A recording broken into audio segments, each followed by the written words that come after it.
channel. So today I'm just giving you guys a little glitz and glam. I'm doing a full glitz today.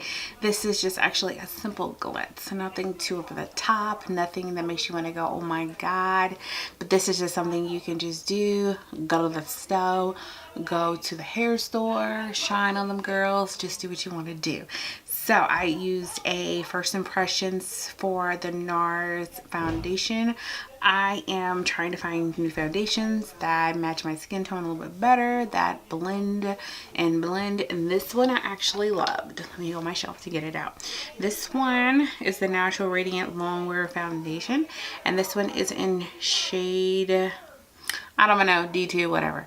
I will post it below. But yeah, this one is loving. Let me tell you the story behind this one. I actually had a different shade in a D3 and I actually had to take it back. Once I got to the house, I realized it was too dark, and the girl who was helping me out, because I had my son with me, she matched it to my hyperpigmentation shade instead of my actual shade underneath all that.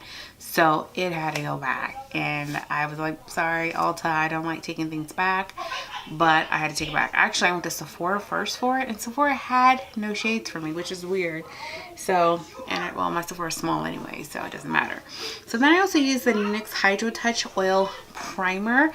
And if you hear a lot of noise, I have family from Kentucky in town and I'm really excited. I'm trying to rush through it so I can go see them. But anyway, this one is the Hydratouch, and this stuff is oily and I have to get used to it because I'm not used to such oily primers. But once you put it on, oh my god, your face is like freaking smooth to the gods. It's wonderful. I love it.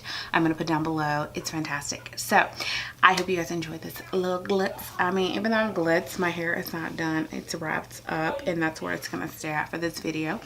So I hope you guys enjoyed this look. I will talk to you guys later, my loves, and have a great weekend. Mwah.